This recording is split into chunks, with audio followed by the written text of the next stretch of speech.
y vayan buscando Mateo capítulo 28.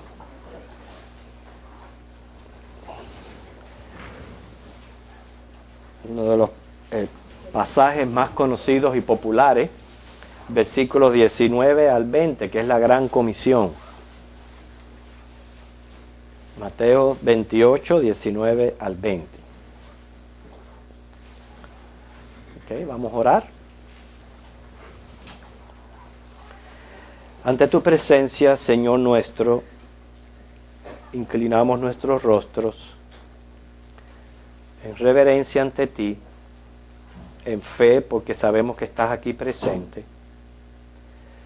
También lo hacemos en una actitud de adoración ante tu presencia. Tú eres el Dios Todopoderoso. Ante ti tiembla la tierra. Nosotros, Señor, también temblamos de temor delante de ti, pero un temor reverente, porque ya la sangre de Cristo nos cubre y nos limpia de todo pecado. Venimos ante tu presencia en este tu día, Señor, como pueblo tuyo, uniéndonos en un corazón, en una mente, uniendo nuestras voces para invocarte, para alabarte. Ahora queremos, Señor, concentrarnos en tu bendita palabra. Por lo tanto, rogamos que tú, Espíritu Santo, como hasta aquí tú has sido fiel, nos enseñes, ministres nuestras vidas. Seas tú el Maestro y seas tú dándonos el poder, Señor, para poder asimilar los conocimientos, retenerlos y sobre todo, Señor, aplicar lo que es lo que más requiere diligencia. Bendice esta clase, cada clase que se está dando, Señor, desde los niños más pequeños hasta los ancianos, toda esta escuela dominical, úsala para tu honra y gloria, en Jesucristo. Amén. Tenemos ya todos Mateo 28, 19 al 20, lo leemos. Dice: por tanto, id y haced discípulos a todas las naciones, bautizándolos en el nombre del Padre, del Hijo y del Espíritu Santo, enseñándoles que guarden todas las cosas que os he mandado, y he aquí yo estoy con vosotros todos los días hasta el fin del mundo. Amén. Tenemos aquí la gran comisión de nuestro Señor, lo que Él le dejara a la iglesia, para que la iglesia haga. Todas las actividades de la iglesia tienen que prácticamente ser timoniadas por este versículo de esta gran comisión. Lo primero es hacer discípulos. Esto es llevar el evangelio a los que no conocen, y que esos que acepten el evangelio procedan a bautizarse. Aquí es donde encontramos esa ordenanza del Señor Jesús diciendo: bautícese. Usted se define como discípulo, como creyente de Cristo, usted debe de bautizarse, identificando su fe con Cristo. Pero dice el versículo 20, que es el que tiene que ver con lo que vamos a estar enseñando en la clase de hoy: enseñándoles que guarden todas las cosas que os he mandado. La enseñanza es parte vital de una iglesia. No solamente ir y hacer discípulos y ya dejarlos a que por sí solo crezcan y por sí solo, sino que la iglesia tiene la responsabilidad también de hacer discípulos de él, enseñándoles qué es lo que le vamos a enseñar. Todas las enseñanzas de Jesucristo, todas las doctrinas que él dejó, lo cual los apóstoles nos las dejaron al escribirlas en el Nuevo Testamento. Por eso que la enseñanza, por ejemplo, la escuela dominical, lo que ocurre los domingos en la mañana, es de vital importancia para la iglesia, y estamos cumpliendo con esta gran comisión. Y no solamente la escuela dominical, cualquier esfuerzo que la iglesia haga para enseñar en cualquier hora, en cualquier momento, es practicando esta gran comisión de nuestro Señor Jesucristo. Así que una iglesia es mucho más que la alabanza. Hay personas que creen que solamente la alabanza es lo que es la parte más importante de una iglesia, y no lo es así. Dice que eso usted no lo encuentra en ninguna parte de la Biblia. Aparte de, sin contar los salmos me refiero, los salmos que nos instan a cantar y alabar al Señor, en lo que es el Nuevo Testamento, las partes principales de la iglesia es evangelizar y discipular y enseñar. Obviamente le cantamos al Señor, pero no es la parte más importante. Cuando se acaben las profecías, que no tengamos ya que enseñar, porque ya vamos a estar en el cielo en un estado de perfección y no tenemos necesidad de ser instruidos, ni de seguir creciendo, ni de ser fortalecidos en la fe, entonces alabaremos al Señor por la eternidad sin cesar. Pero en este tiempo en que estamos, en esta dispensación, la iglesia está para evangelizar y para enseñar y cumplir con la gran comisión. Y en medio de nuestros cultos, obviamente, alabamos al Señor, pero no viene a ser la parte más importante del culto de una iglesia. En Hechos capítulo 14, los versículos 21 y 28, del 21 al 28, donde vamos a concentrar la clase de hoy y terminar ya con este capítulo de 14, el cual es el final del primer viaje misionero de Pablo. Dice el 21, y después de anunciar el evangelio a aquella ciudad, ¿de qué ciudad estamos hablando? Iconio. ¿Okay? ¿Se recuerdan lo que les pasó en Iconio? ¿Qué les pasó en Iconio a Pedro y a Bernabé? Sin ver en la Biblia, a veces se recuerdan de la clase pasada. Que lo sacaron, se reunieron las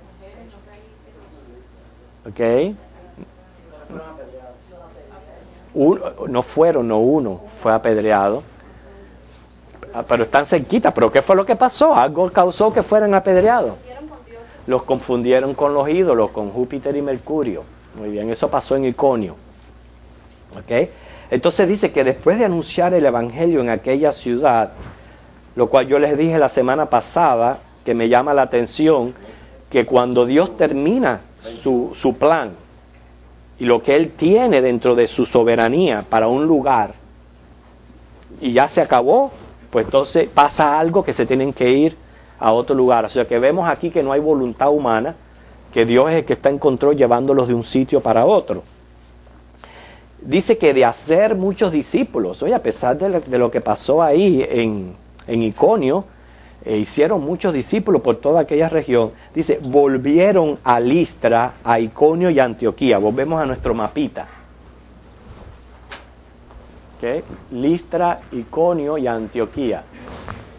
O sea, ellos estaban en Iconio, más o menos aquí. ¿Okay? Volvieron a Listra. ¿Cuál es el otro lugar que menciona? O sea, ellos hicieron esto. Bajaron a Listra, volvieron a Iconio y fueron a Antioquía. ¿Por qué hicieron eso? Okay, es ahí la importancia de lo que es el discipulado y la enseñanza.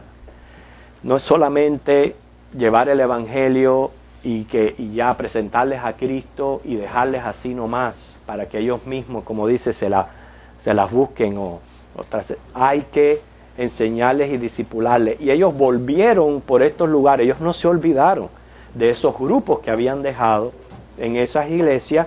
Dice que volvieron a hacer 3 cosas. Versículo 22. ¿Okay?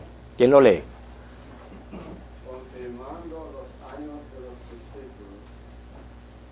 Siga. A que permaneciesen en la fe, y diciéndoles, es necesario que a través de muchas tribulaciones entremos en el reino de Dios. Okay.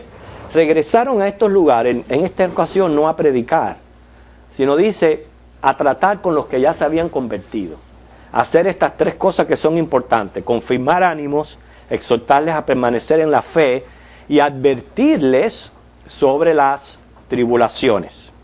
Cuando dice aquí confirmar los ánimos, me está dejando saber a mí que todos los cristianos pasamos por momentos difíciles, bajas en nuestra vida espiritual.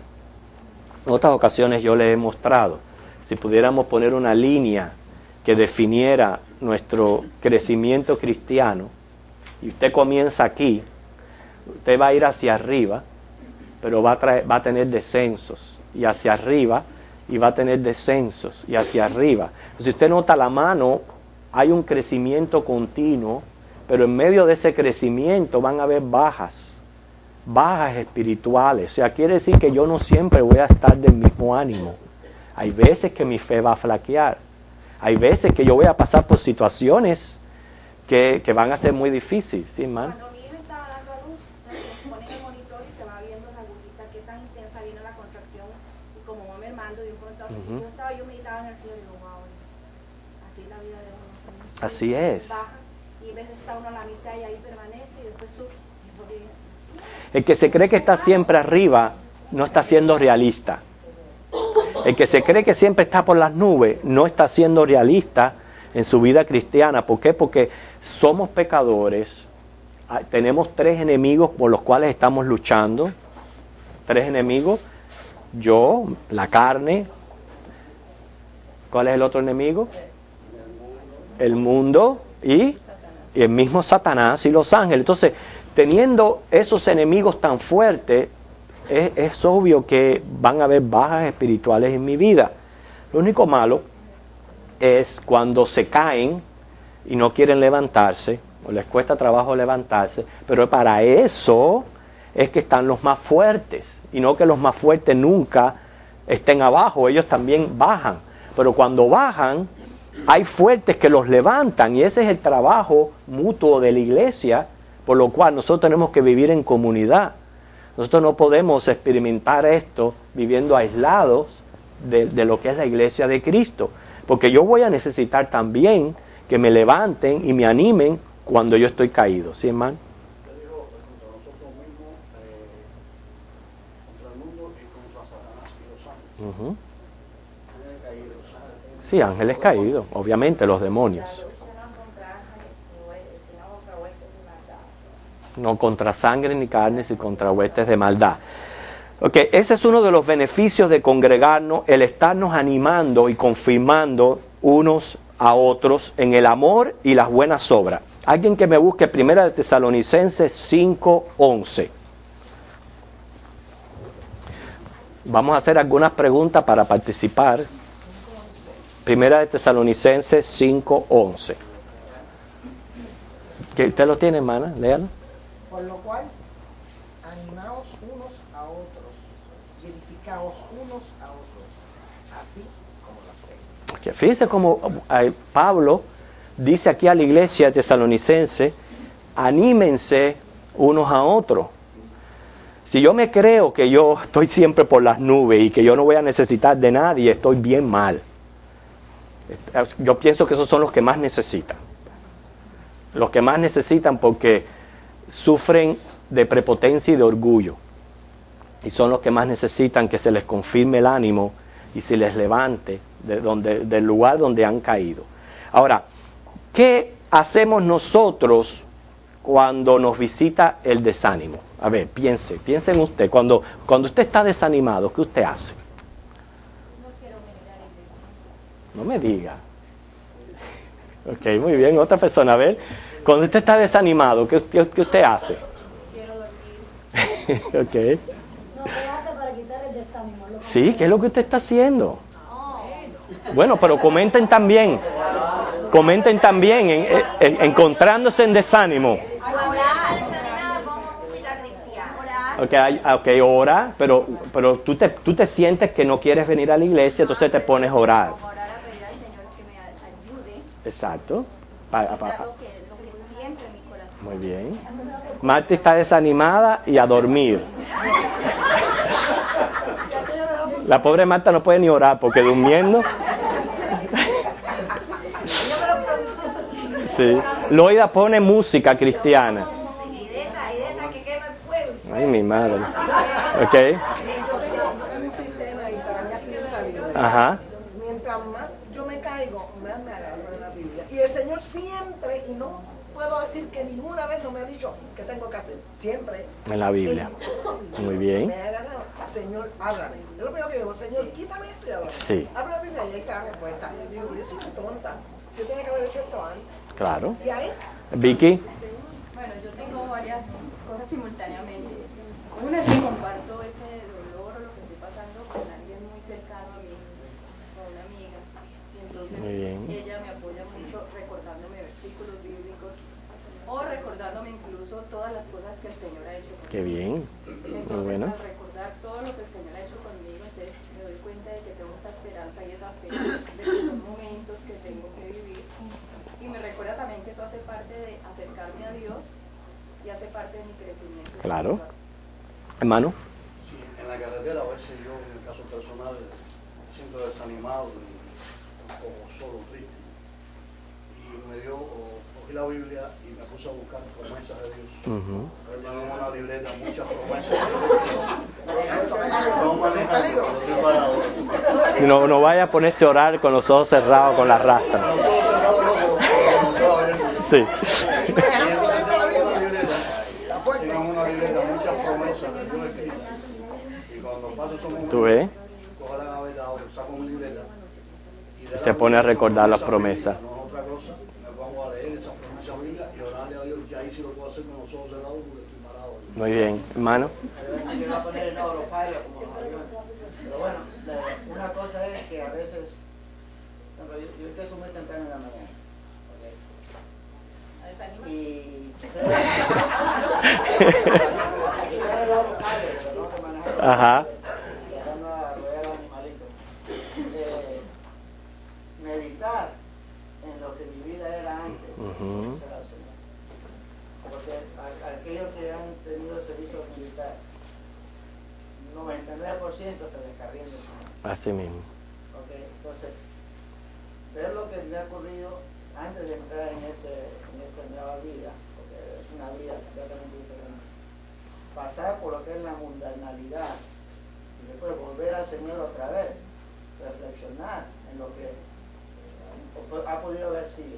Ujú. Una vida, claro, a lo que le da a uno, pero sabiendo de que tiene consecuencias. Ujú. Pensar en eso y decir, ¿sabes qué? Ahora estoy caminando mejor. Amén. Sí, hay caídas. Hay caída. Entonces, oro en el camino, claro, no voy a cerrar los ojos, no he dormido todavía. Pero la cosa es que, yendo al trabajo, medito o simplemente me vienen coritos cuando era chiquito. Y eso da, Te anima. y eso es algo que uno necesita. Exactamente. Como ustedes pueden entender que yo como pastor he sufrido muchas decepciones y muchas veces eso te desanima en gran manera. Y no ha habido un momento que no haya pasado una de esas decepciones o uno de esos desánimos, que Dios no haga algo bien positivo, que haga así, como es como si tuviera una batería que esté marcando cero y te recarga de nuevo. Exactamente, y el Señor te confirma y te anima. Y como dice Lloyd, a veces las canciones, las alabanzas te ayudan mucho a levantar el ánimo.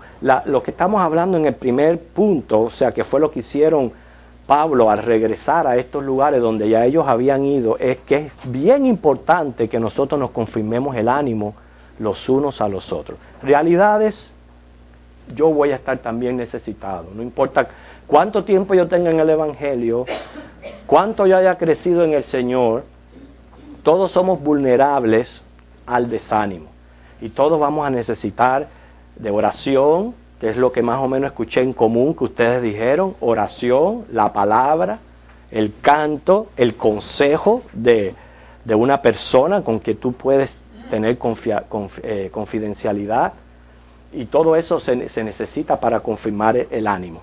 Fíjense, lo segundo que les dice Pablo aquí era exhortarles a permanecer en la fe. ¿Okay? O sea, que hay que exhortarles. ¿Por qué? Vamos a buscar Primera de Pedro 1, 5 al 8. Primera de Pedro 1, 5 al 8.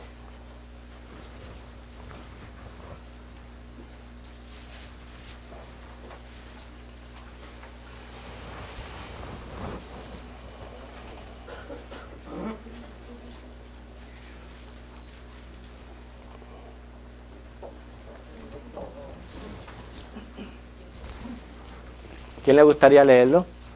Que sois guardados por el poder de Dios mediante Sí, primera de Pedro 1, 5 al 1. ¿Qué dije? ¿Yo dije otro número? Ay, disculpen. Primera de Pedro 1, 5 al 8.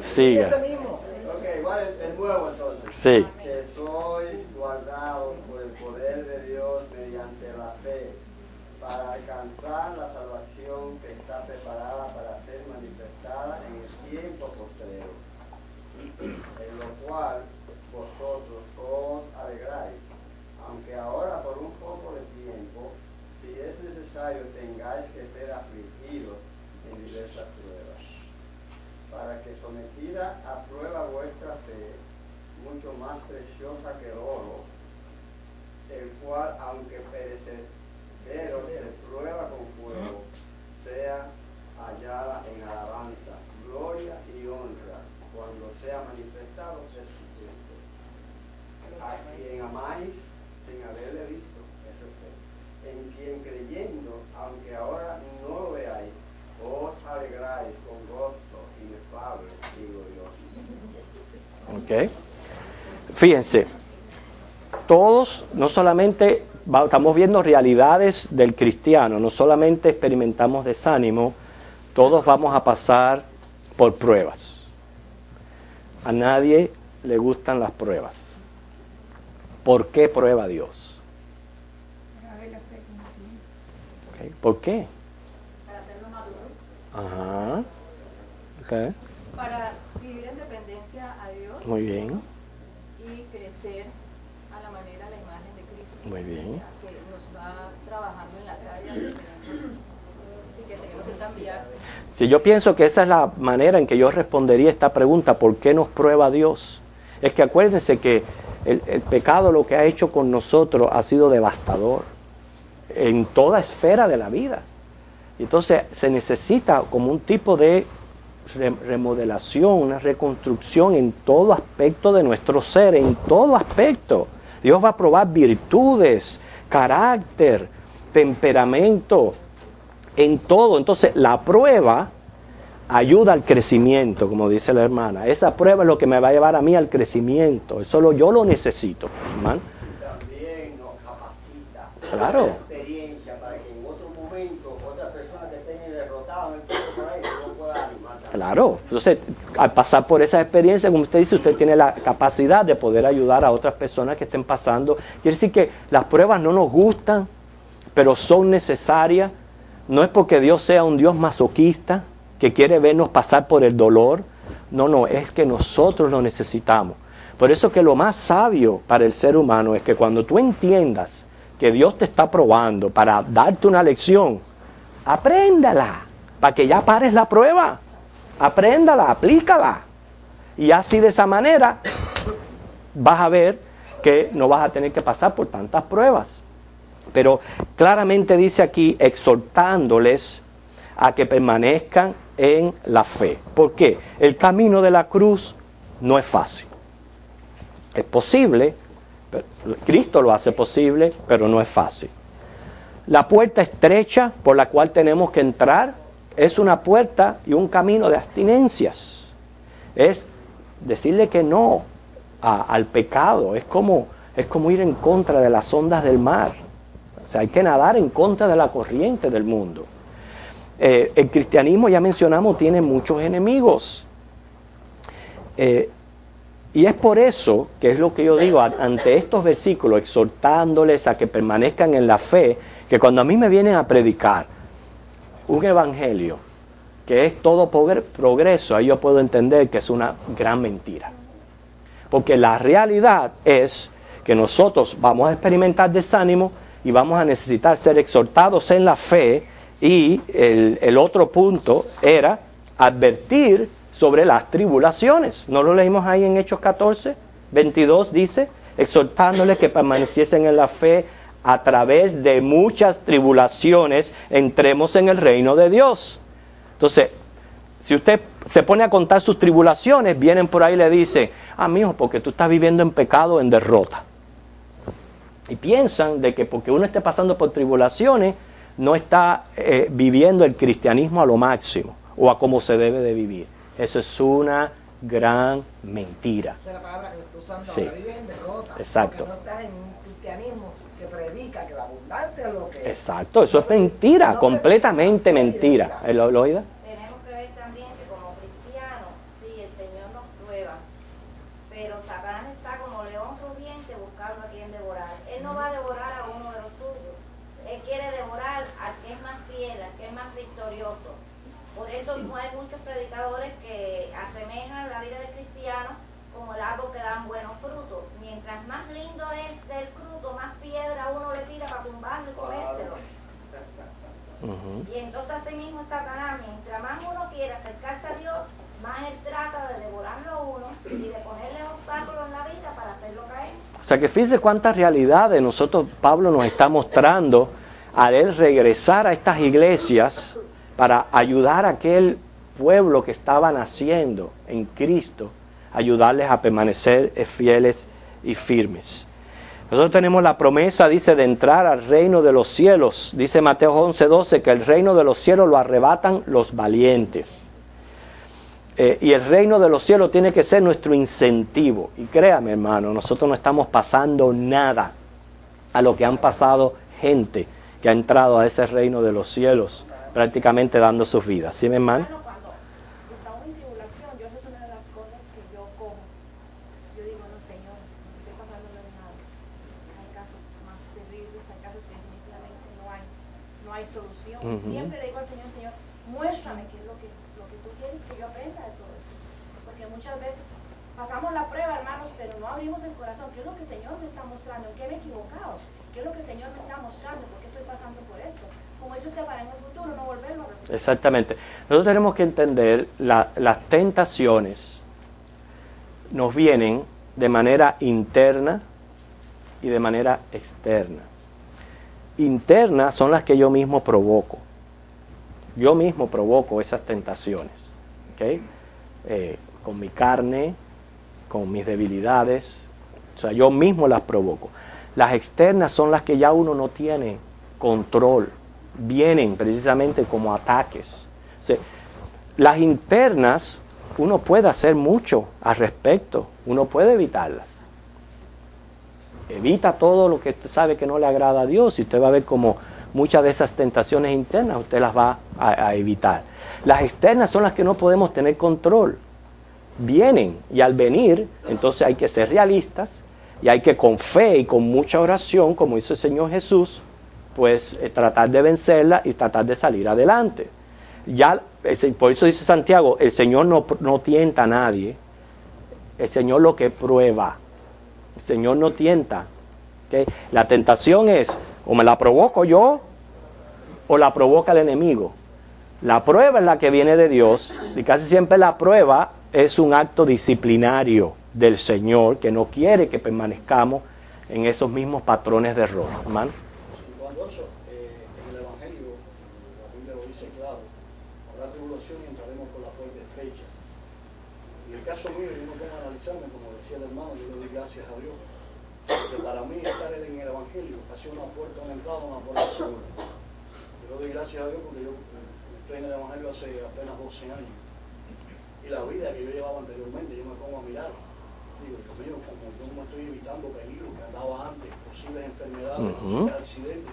Entonces, para mí esa puerta ha sido una puerta de seguridad. Es estrecha pero segura. Pero segura. Para mí ha sido una gran bendición poder haber podido entrar por esa puerta.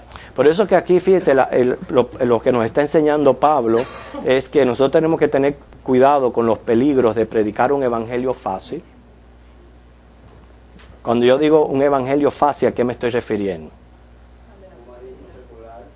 ¿Pero a qué me refiero? Porque eso usted lo entiende, pero muchos no entienden lo que es un humanismo secular. Que el hombre puede hacer ciertas cosas, que vengan a Cristo así, como están, que todo va a salir bien. Y si nada más hay que aceptar a Cristo y ya, todo está... Sin arrepentirse y sin convertirse. Saber que son pecadores, ofendiendo a Dios a través de los mandamientos y todas esas cosas. Ven tal como eres, pero no le dicen que cambie. Por eso yo digo, ven tal como eres, pero para cambiar. No para quedarte como eres. hermano. El evangelio de la prosperidad. Sí, ese es lo que me estaba refiriendo. Que uno, tú ven así tal y como está, no te preocupes, de aquí en adelante todo va a estar bien. Todo va a estar Así bien. mismo. No vas a tener necesidad de nada financiero, todo está perfecto. Ajá. Inclusive que se vuelve que pida el carro que quieras, pida la casa que quieras, y no es no pedir y se te concederá. Así mismo. Y con los detalles de todo se le va a dar. Pero los únicos que prosperan son los líderes. Sí, así es. A ver, Loida. No, y también ellos confunden de que si la persona no está teniendo prosperidad en ese momento es porque no es convertida, Por eso. elegida, no es salva. No es salva. Para uno ser salvo y ser elegido por el Señor, uno tiene que ver la prosperidad. Bueno, ya vemos ya que todos esos errores. Lo que me está enseñando a mí, quizás hermanito que has entrado por esta puerta estrecha, que sepas que esto no es un camino fácil y que esto es un camino que se necesita tomar una decisión de seguir a Cristo. No es un pie aquí y un pie en el mundo. Ese es un evangelio fácil. Es muy rico garantizar el cielo y vivir aquí en el mundo como a mí me dé la gana, y haciendo las cosas sin tener ningún tipo de temor de Dios ni de privación. Eso es muy bueno, vivir aquí como sea, y después que es rico que Cristo me reciba en el cielo. ¿Pero qué es eso? Ese no es el evangelio. El evangelio es venir a Cristo, pero para morir y entregar tu vida a Cristo y seguir a Cristo y luchar, y para eso hay que estar dispuesto. Nadie te pone una pistola para que lo hagas. Si tú tomas el paso, por lo menos tienes que estar consciente de esas realidades. Todos necesitamos saber de que nos va a venir desánimo. Eso no significa que yo me lo he encontrado, me han hecho muchos comentarios de personas que porque están en ese momento en el piso comienzan a dudar de su fe, de su salvación. Usted no tiene por qué dudar de su fe, de su salvación, porque se encuentra en el piso. Es obvio que eso va a suceder por el estado humano en que nos encontramos en este momento. Van a venir desánimos, vamos a pasar por pruebas, vamos a pasar por tribulaciones, y entonces hay que exhortarse y confirmarse los unos a los otros en el ánimo. Hermano, y que eso va a estar ahí Hasta que el Señor venga. Eso no va a cambiar hasta que el Señor venga. Lo único que va a cambiar es mi progreso espiritual. Dios sí quiere que yo progrese espiritualmente, nada tiene que ver con las cosas materiales. Yo sí tengo que experimentar un crecimiento en mi vida. Eso sí va a suceder y eso sí lo podemos dar por hecho, porque dice Filipenses que el que comenzó en vosotros la buena obra la perfeccionará hasta el día de Jesucristo. ¿Okay? Así que vamos a continuar con estos versículos, versículo 23 que dice: y constituyeron ancianos en cada iglesia, y habiendo orado con ayunos, los encomendaron al Señor en quien habían creído. Otro de los logros del viaje era constituir ancianos. Me llama la atención que esta gente que se estaba acabando de convertir en estos lugares no fueron a un seminario teológico, pero sí estaban llamados por el Señor y estaban capacitados por el Señor, y cuando Dios llama y Dios capacita, pueden hacer la obra. Yo no es que esté en contra de un seminario, obviamente, mientras más usted aprenda y mientras más educación usted tenga, mientras más usted tenga conocimiento, va a ser más fácil su tarea, va a ser más fácil ayudar a otros. En ningún momento estoy degradando el estudio, pero más importante que el estudio es el llamado y la capacitación del Señor. Y aquí ya habían gente que ya estaban ya preparadas para ser constituidas ancianos de estos lugares. El Nuevo Testamento usa los términos anciano y episcopos. Ambos significan supervisor u obispo, o sea, alguien que es el que está supervisando todo lo que es las áreas de la iglesia. Nosotros no creemos como bautistas que un anciano, necesariamente un cuerpo de ancianos, es el que tiene que gobernar la iglesia. Nosotros creemos en el gobierno de la iglesia. Pero el anciano es el supervisor. Se necesita siempre de alguien que esté supervisando todas las áreas y todo lo que esté ocurriendo en la iglesia. Ok, aunque signifiquen lo mismo, anciano y episcopo no son sinónimos en totalidad. Un anciano, que sí es sinónimo de presbítero, que por eso es que existe la religión presbiteriana. El nombre se le dan porque ellos se basan en un gobierno de ancianos. O sea, el gobierno de ancianos son los que tienen que tomar las decisiones por la iglesia. Y nada ocurre si este gobierno de ancianos no lo aprueba. Por eso es que se llama presbiteriano. O sea, anciano y presbítero significa lo mismo y está denotando la dignidad de la función. Y episcope denota los deberes que ejercían estos ancianos. Ellos iban siendo nombrados por la irreemplazable autoridad apostólica y estaban asociados con los apóstoles en el gobierno de la iglesia. Ya expliqué cómo, como obispos o supervisores de las iglesias locales. No todas las denominaciones cristianas funcionan de la misma manera en cuanto a su gobierno. Y aunque tengan gobiernos diferentes, no significa que sean menos cristianas que otras. Nosotros los bautistas practicamos el gobierno de la iglesia con la supervisión de los ancianos u obispos. Inclusive la predicación, o sea, la función principal de los ancianos era ocuparse del estado espiritual de la congregación, ejercer disciplina, enseñar la palabra. La predicación no estaba reservada exclusivamente a los ancianos, sino que la ejercían otros que tenían dones de profecía y de enseñanza. O sea, no significa que el pastor, anciano o obispo fuera el único que pudiera predicar. Él estaba encargado de supervisar la enseñanza, quiere decir prácticamente servir como si fuera un filtro donde no permitir que ningún tipo de herejía fuera enseñada en la iglesia. Pero no significa que era el único que podía predicar, habían otros que lo hacían.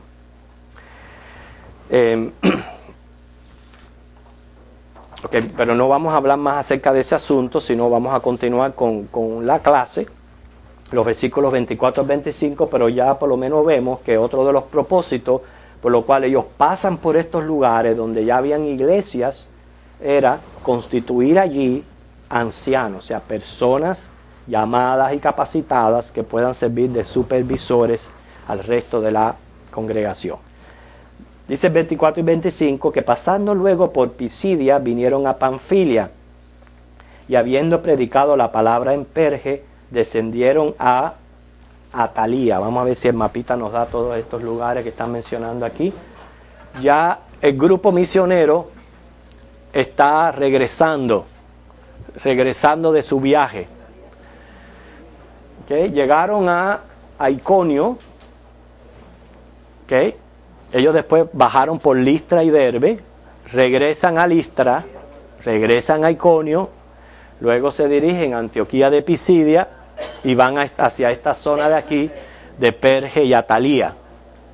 Siguen predicando el Evangelio, ¿okay?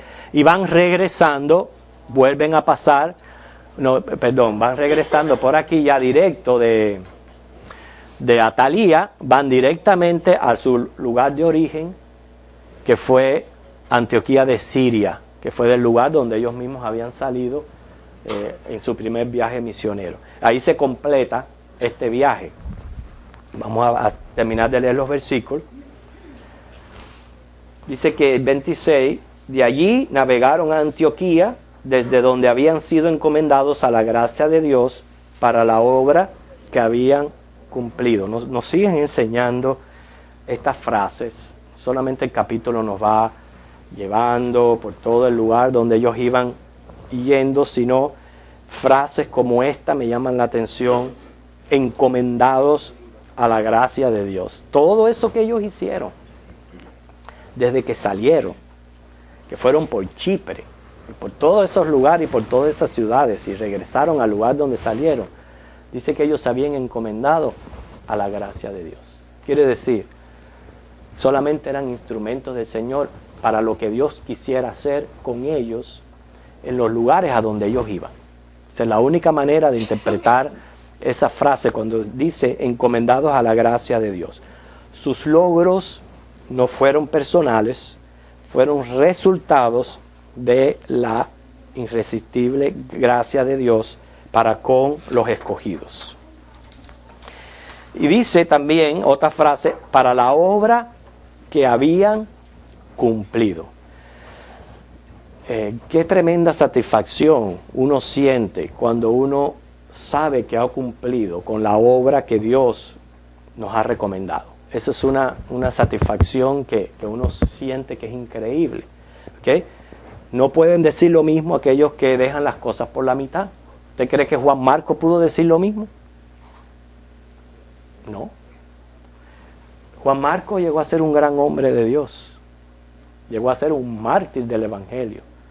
En el segundo viaje misionero que vamos a estudiar más adelante, él ahí se unió con su tío y salió a predicar el Evangelio. Pero este primer viaje, él no lo terminó. A mediados se quiso regresar. Y ya hablamos que le causó un tremendo disgusto a Pablo y una tremenda discusión entre Pablo y Bernabé. Tuvieron controversia en cuanto a esto. Pero ahí los vemos, hermanos. Siervos de Dios, unos que acaban con la obra que Dios les ha encomendado y otros que simplemente lo dejan a la mitad. Eso nos está enseñando a nosotros que al ser encomendado a realizar un servicio para el Señor, yo tengo que hacerlo con esmero, con lo mejor de mi capacidad y terminarlo.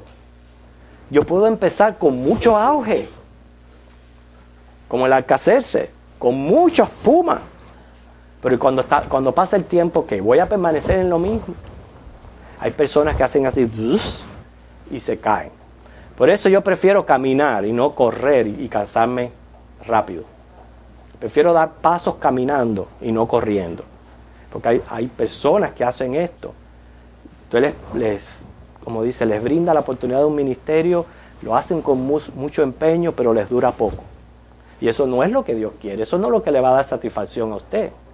Lo que le va a llenar de satisfacción es que usted pueda decir, en cierto momento, terminé la obra que el Señor me ha encomendado. Y ser hallado fiel por el Señor. Eso es lo que a mí me tiene que importar. Otra de las cosas que hicieron fue que habiendo llegado, o sea, que se nos quede en la mente esa frase, para la obra que habían cumplido. Yo sé para lo que el Señor me llamó. ¿Para qué el Señor lo llamó a usted?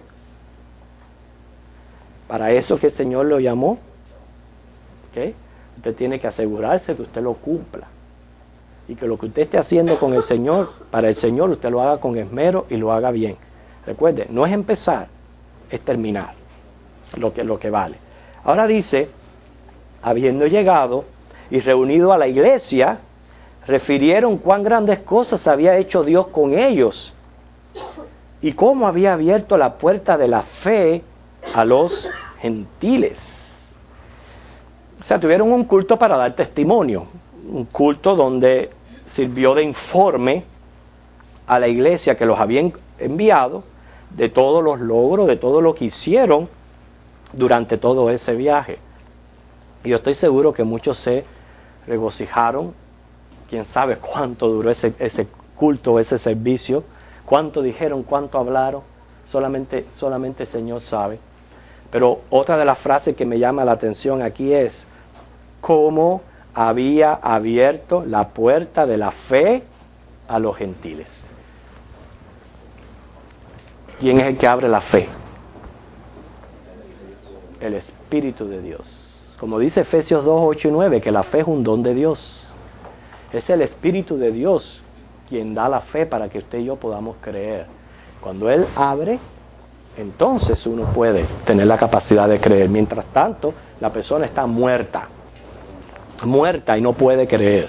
O sea que, aún en Hechos, en estos viajes misioneros, podemos ver con claridad la doctrina de la soberanía de Dios, salvando a sus escogidos y dando fe a lo que Dios quiso salvar. Fíjense, y cómo había abierto la puerta de la fe a los gentiles. Y el 28, se quedaron allí mucho tiempo con los discípulos. Me imagino que ellos siguieron predicando, enseñando y siendo muy útiles en la iglesia de ahí de Antioquía. Ok, hermanos, al terminar este primer viaje misionero, la semana que viene vamos a entrar en lo que es el concilio en Jerusalén, en una disensión que se armó ahí en la iglesia de Antioquía. Pero antes de eso, culminando ya el primer viaje misionero, en los próximos minutos que nos queda, vamos a tratar de hacer un esfuerzo mental de recordar quizás las cosas más sobresalientes que ocurrieron en todo este primer viaje. Si podemos poner en mapita, les puedo ayudar en mencionar algunos lugares y que ustedes recuerden cosas sobresalientes que ocurrieron. Imaginemos que Pablo nos está dando el reporte, somos Antioquía y Pablo nos está dando el reporte.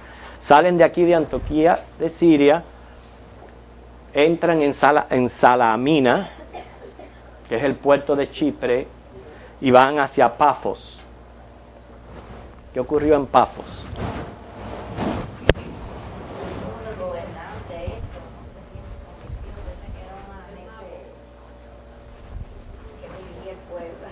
Procónsul. El procónsul es como un alcalde que tenía que oficiar por un año. Político. ¿Qué otra cosa pasó allí? A ver si recuerdan. Ajá. ¿Sí? Ok. Ver Jesús, Elimas. ¿Qué estaba pasando allí con el mago? ¿Recuerdan? Okay. Pablo le estaba tratando de enseñar y él contradiciéndole, a punto de que Pablo lo tuvo que reprender. ¿Y qué le pasó? Algo que dejó asombrado al procónsul. ¿Cómo es? Se quedó ciego. Y eso fue algo tan maravilloso que admiró al procónsul y él creyó en el Señor. Okay. Y de Pafos fueron aquí hasta Atalía y Perge. ¿Recuerdan algunos sucesos de allí? Pedro cayó preso. No. Pedro no está en este viaje misionero. Así que deja a Pedro tranquilito, que todavía no lo han cogido. ¿Qué hacía Jesús cuando llegaba a los lugares? No. Cuando iba a las sinagogas. Y en esos lugares era que él estaba debatiéndole a los judíos. ¿Se recuerdan? Como él les empezó a contar una historia bien bonita de toda su tradición histórica y hasta que llegó al punto de Jesús. Y obviamente cada vez que él predicaba esto, surgían diferentes resultados. Muchos se convertían, otros ahí mismo se volvían enemigos, se volvían perseguidores y los obligaban a salir de los lugares. ¿Okay? Inclusive de aquí de Perge tuvieron que salir de noche, escondidos, avisados de que les iban a hacer algo, y tuvieron que irse para Antioquía, ¿okay? Donde quedaron Timoteo atrás. ¿Okay? Antioquía de Pisidia, ¿qué pasó?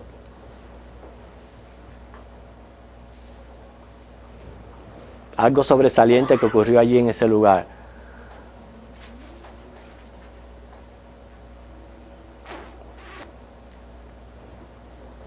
Allí fue donde las mujeres ricas las unieron para... Okay. Y de Antioquía de Pisidia llegaron a Iconio, que ya hablamos de eso ya. En Iconio fue donde él fue apedreado. En Listra ocurrió la conversión de una persona.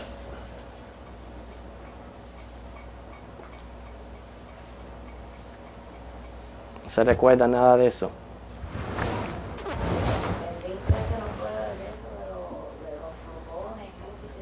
No, eso fue en Iconio.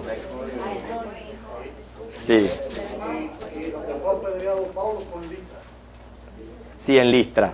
Ajá, en Listra, disculpe. En Listra, ¿verdad? De Iconio fueron a Listra, en Listra fue que fue apedreado. Porque en Listra, perdón, gracias por la aclaración, fue donde ocurrió lo de Júpiter y Venus.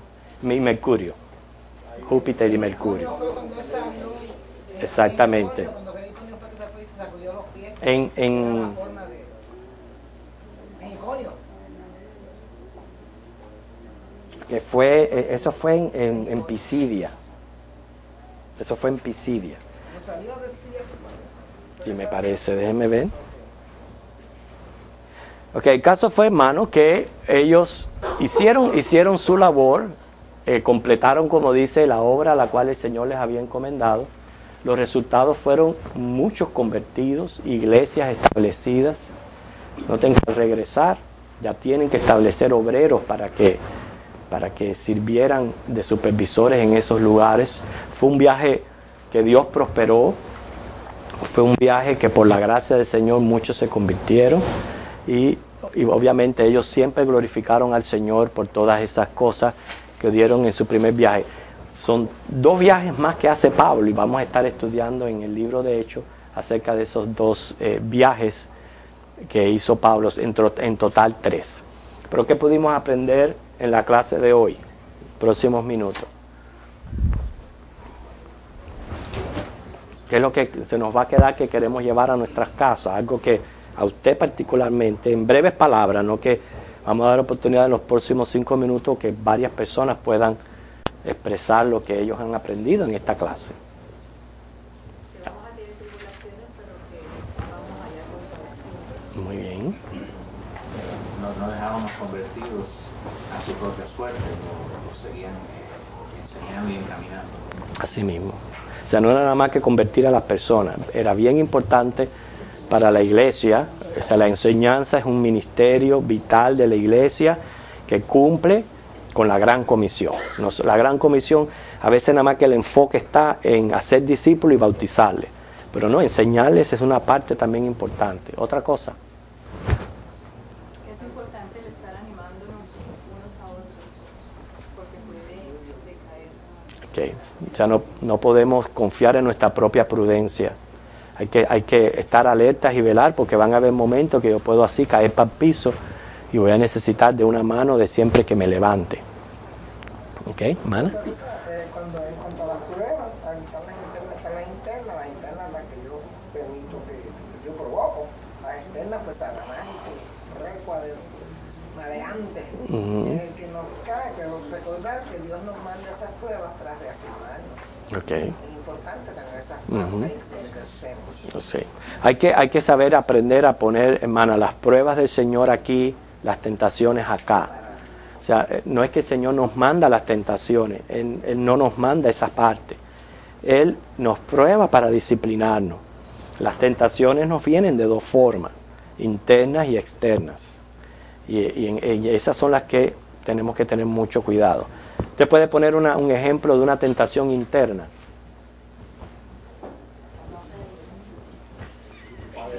Padecer de diabetes y querer comer pastel de chocolate. Ok. Sí. Ok, otro ejemplo de una tentación interna. Como estaba diciendo ella, que uno se levanta y no tiene ganas de ir a la iglesia y tiene que hacerlo. Y es una tentación de uno mismo que está diciendo, no tiene ganas, no vaya. ¿Y qué es lo que te hace entonces venir a la iglesia? Vencer esa tentación. Por lo menos a mí, yo sé que cuando entro aquí, ya me siento bien. Entonces, con eso en mente, yo digo, y el viaje mío es largo de acá, de nosotros, pero yo me levanto a veces y me siento mal y digo, ay, no, pero yo sé que cuando llego allí, me siento bien. Te sientes cumplida. Sí. O sea, y aprender más. Okay. Quiere decir que yo tengo el temor de Dios aquí adentro y sus mandamientos. Ese temor de Dios y sus mandamientos es lo que me hace a mí vencer esas tentaciones internas. ¿Ok? Aloida. Hay una lucha que yo creo que todos hemos tenido o tenemos en ciertas y determinadas ocasiones, que es el rencor, la rencilla, el amargamiento que tenemos a veces por dentro hacia una persona, que no nos sentimos aptos para perdonarlo y vivimos con esa lucha interna y eso no nos deja a veces ser feliz y recibir bendición. Okay. Por ejemplo, una tentación interna, que usted de buenas a primeras se vaya para un club nocturno. No le vaya a echar la culpa al diablo. Usted fue el que fue allí. ¿Okay? Ahora, tentación externa ya son las que nosotros no tenemos control de ellas. Son las que nosotros no podemos evitar. De esas no tenemos por qué sentirnos responsables, aunque hay que vencerlas. O sea, siempre la tentación es llevarte al pecado. O sea, llevarte a consumarla y que caigas en pecado. Ese es el propósito de la tentación. La tentación externa fue lo que le pasó a José. José, el Señor Jesús fue tentado externamente. Todas ellas son bienes cuando ya tú no puedes evitar que alguien venga y te traiga un cake de chocolate. Esa es externa, ¿ves? Ok, y cosas así. Por ejemplo, el hecho... Exacto, todas esas cosas que vienen que yo no puedo controlar son las que... Pero sí tengo que cuidarme para evitar caer, que me lleven al pecado. ¿Ok? Al mal. ¿Ok? ¿Alguien más? Sí, perdón, ¿cómo se cataloga el hecho? Yo ayer precisamente tenía una vecina a visitarme, a llevarme un cake, como usted está diciendo, siendo yo diabética. Dígame usted.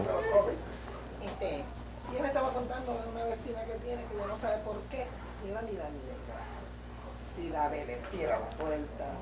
Y yo digo, hija, pero tú no tienes la culpa. Porque dice, sí, yo no le sé ni el nombre. Está muy bueno lo que usted está mencionando, porque eso es externo. Eso es. Y a veces nosotros, déjeme decirte que esto es importante, a veces nosotros nos sentimos culpables por esas tentaciones externas, que no tenemos por qué sentirnos culpables ni responsables.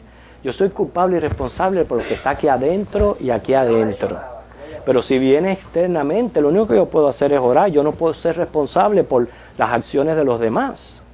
Precisamente el estar conviviendo aquí, en este mundo, nos va a enfrentar a esas situaciones. Por eso dice el Señor, en lo que te sea posible estar a bien con todos los hombres. Van a haber momentos en que tú no vas a estar a bien. Van a haber personas, como dice, que tú le vas a caer mal gratis. Gratis le caes mal. Es cierto. Eso atribula, pero no tenemos por qué nosotros dejarnos atribular por las cosas que vengan externamente. Ahora, malo es lo que yo sí siento dentro. Pero esa tentación externa viene, ¿para qué? Para que entonces yo, ¿qué haga? Le responda de igual manera. Y ahí es donde yo vengo a ser responsable. Ahí es donde ya yo esa tentación la he transformado en pecado. Ha concebido pecado y es lo que nosotros tenemos que evitar. Pero de la clase, hermano, ya para terminar, es importante confirmar los ánimos, exhortarnos en la fe, ¿okay? Y advertir sobre las tribulaciones. Fueron 3 cosas importantes que hizo Pablo cuando él regresa a estos lugares donde ya se había predicado el Evangelio, y vimos también la importancia de cada congregación tener un líder que pueda servir de supervisor, no de un gobernante, pero de un supervisor. ¿Okay? Nos ponemos en pie y terminamos la clase.